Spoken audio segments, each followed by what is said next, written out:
So ngayon guys, kagigising ko lang at tinawag na nila akong nandyan na daw yung baboy na in-order ko. So titingnan natin.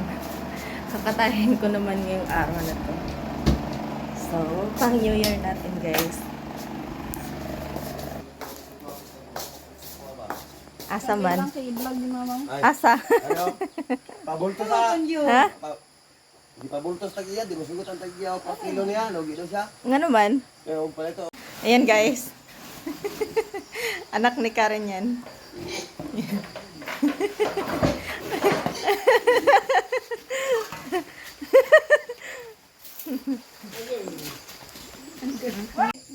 Ayaw, ilapay ba? Ang pira kay kuan, alsahon ako. Mura magkuan. Oh, wala na bunggo ang ulo. Baktin pa guys.